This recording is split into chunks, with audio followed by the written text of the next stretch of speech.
Donc là, vous avez un changement de variable. D'ailleurs, ça me permet de corriger un peu. Je vous ai parlé de changement de variable affine dans ces cas-là. En fait, c'est plus que affine. Hein. Quand vous posez U égale X plus Y et V égale X moins Y, c'est un changement de variable linéaire.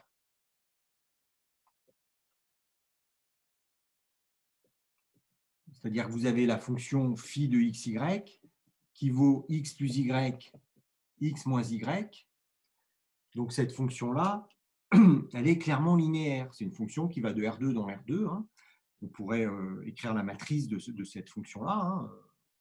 Ça ne sert pas à grand-chose, si ce n'est à montrer qu'elle est bijective. La matrice de phi, ça va vous donner, alors vous faites le truc classique, hein, etc. Ou alors vous regardez les coefficients des lignes, là, mais enfin, normalement, ça doit vous donner ça. Et vous voyez bien que le déterminant de cette matrice, donc le déterminant de phi, il vaut moins 2, donc il est différent de 0, donc phi est bijective. Bon, on n'a pas besoin de faire ça pour montrer que phi est bijective, hein. Mais c'est pas mal de passer par là. Ensuite, alors une autre façon de montrer que phi est bijective, c'est d'inverser le système, hein, de pouvoir exprimer x en fonction de u et y en fonction de, enfin x en fonction de u et v. Pareil pour y. Et si vous arrivez à inverser le système et vous voyez que x et y s'expriment de manière unique en fonction de u et v, ça confirme que phi est bijective. Ensuite, phi, elle a deux composantes qui sont polynomiales, donc elle est clairement de classe C1. Et pareil, si vous inversez, phi-1 sera de classe C1. Donc phi-1, vous l'avez tout de suite, hein, vous faites la somme ici.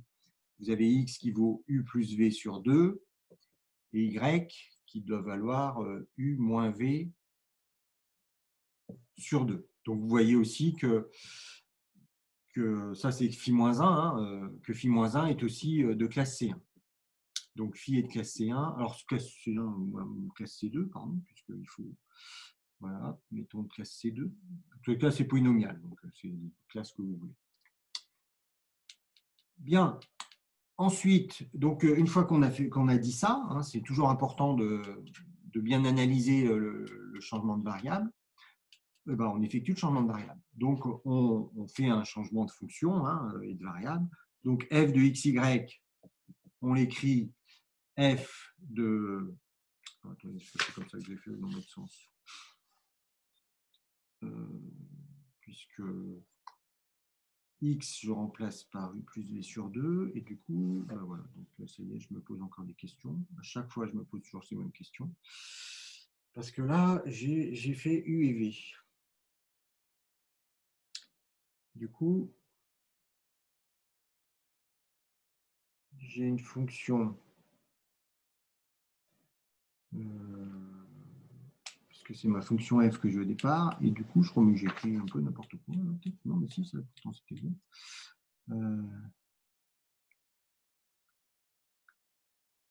Ouais, donc là, je fais l'inverse, en fait. Ouais. Bon, donc j'ai une fonction. En fait, c'est plutôt l'inverse que je fais. Alors, je fais l'inverse par rapport à ce que j'ai fait avec des changements de variables, par exemple en polaire. En polaire, je vous explique rapidement, hein, mon hésitation. Quand je fais x égale r cos θ et y égale r sinus θ, par exemple, c'est-à-dire que c'est x et y que j'ai exprimé en fonction de r et θ. Ici, c'est l'inverse. C'est u et v qu'on a en fonction de x et y. Donc, en fait, est-ce que c'est phi ou est-ce que c'est phi-1? Enfin, c'est ça la question quand vous faites votre changement de variable. Quand je suis en polaire, qu'est-ce que je fais? J'ai posé f de xy égale f de r cos θ, r sinus θ, c'est-à-dire que j'ai simplement remplacé x et y par mon changement de variable, et je dis, bah, ça, c'est une fonction de r et de θ, et je l'appelle g. Et donc, vous voyez bien que j'ai tout simplement remplacé x et y en fonction de r et θ pour en déduire que j'ai une fonction de r et de θ. Donc, g de r et de θ, c'est f de phi, et là, ma fonction phi, elle est ici. Alors que là, c'est un petit peu l'inverse, puisque c'est u et v qu'on a en fonction de x et de y. Donc, écrit comme ça, il faut faire attention. Donc, j'efface mon petit changement polaire, là. Donc là, je vais plutôt faire l'inverse. Je ne vais pas partir de f de x et y, mais d'une fonction g de uv qui vaut g de x plus y et x moins y. Et je dis que cette fonction-là, c'est ma fonction f de xy. C'est une fonction de x et de y, donc c'est celle que j'ai ici. Voilà. Donc, pour être plus clair et pour utiliser mon application phi ici, j'ai donc ça c'est phi de uv, etc. J'ai donc f de xy qui vaut g rond phi de xy. Vous voyez bien que phi de xy, c'est x plus y, etc. Voilà. Et ça me donne mon changement de variable. Alors que j'aurais pu aussi composer par, utiliser phi moins 1 et du coup, ça j'ai utilisé une autre fonction G. Bon, je vous montrerai peut-être après ce qu'on aurait pu faire. Bon, donc ça, je vais l'effacer parce que ça me prend un peu de place. Voilà. Et du coup, je calcule mes dérivées partielles. Donc là, je vais directement exprimer ça en fonction de G, là. Donc d rond f sur d rond x.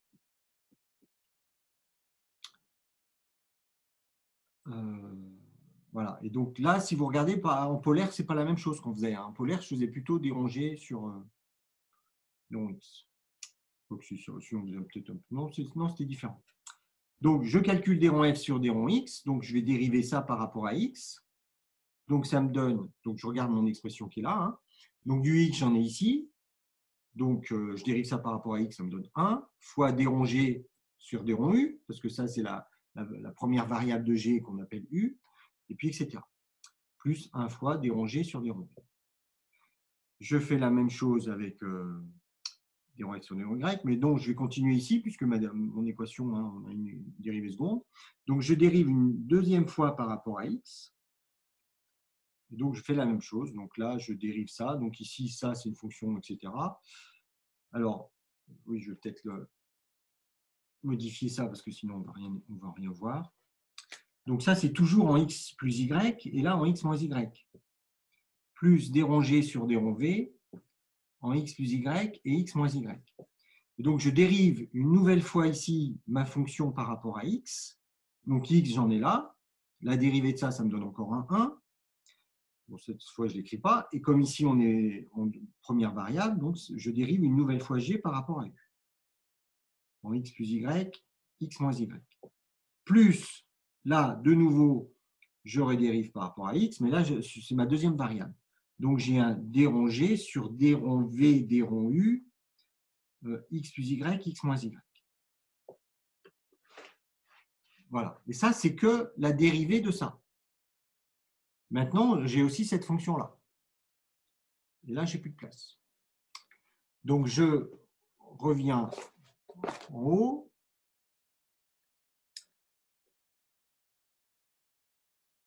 Est-ce que vous suivez hein?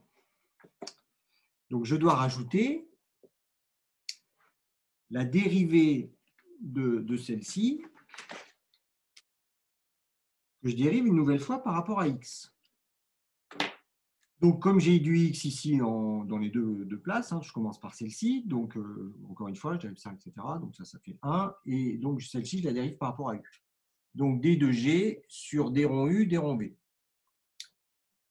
En x plus y, x moins y.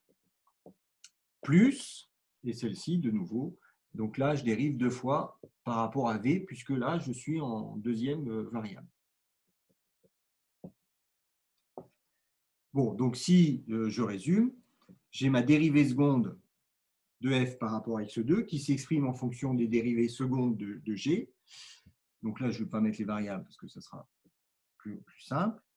J'ai ça. Ensuite, j'ai les deux dérivées, hein, ici UV et la VU.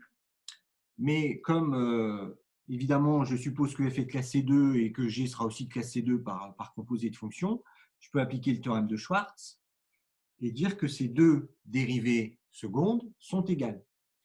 Donc, je vais avoir cette relation-là. Et j'ai la dérivée seconde par rapport à v carré. Voilà. Donc, ça, c'est pour la dérivée partielle de f par rapport à, enfin, la dérivée seconde hein, de f par rapport à x. On fait la même chose pour la dérivée par rapport à y.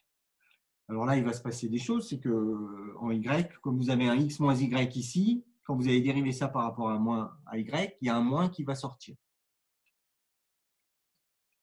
Et donc, vous allez obtenir, alors je vais faire la dérivée partielle.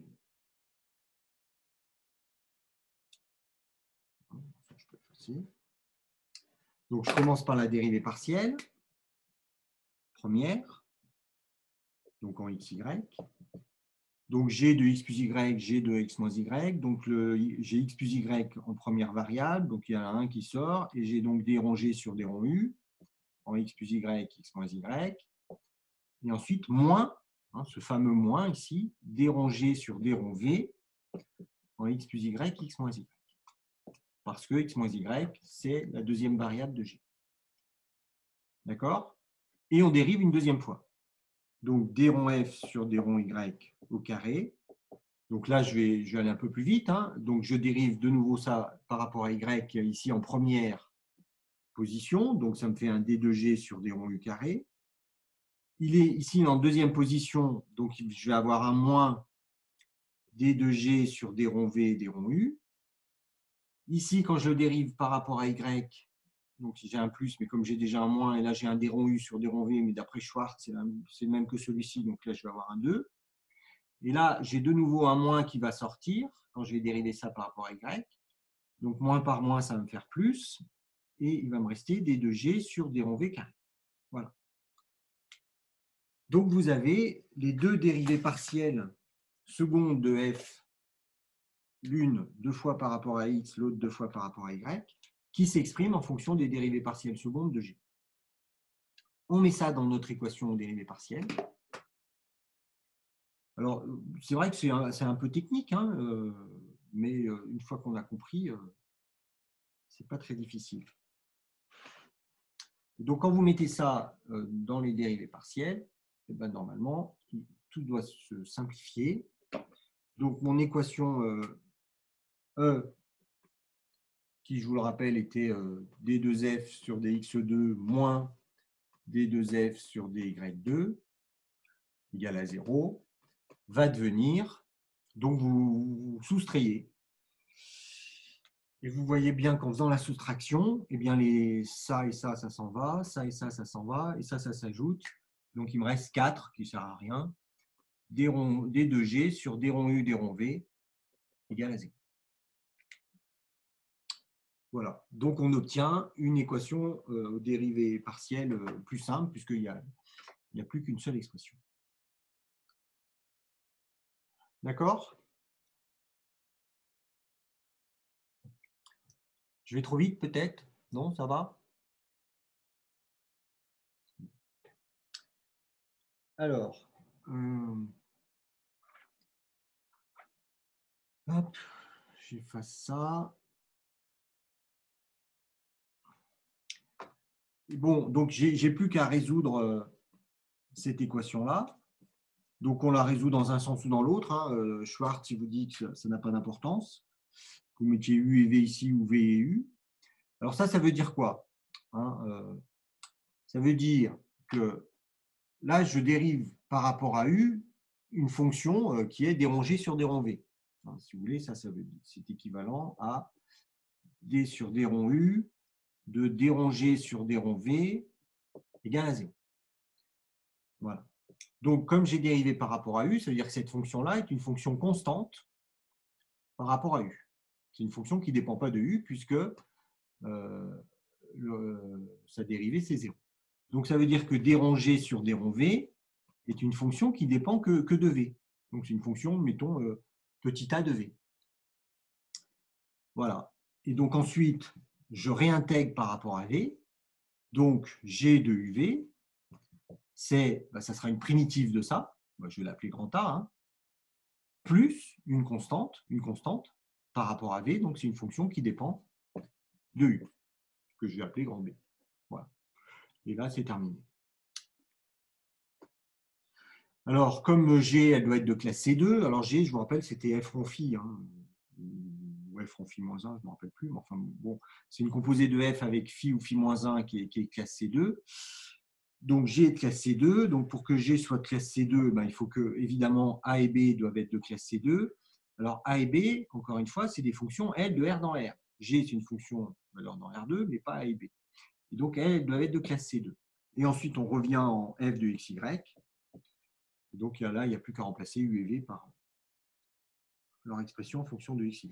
Donc, ça vous donne A de X moins Y plus B de X plus Y. Voilà. Donc, ça, c'est l'ensemble des solutions de votre équation dérivée partielle. Donc, il y a une infinité de solutions.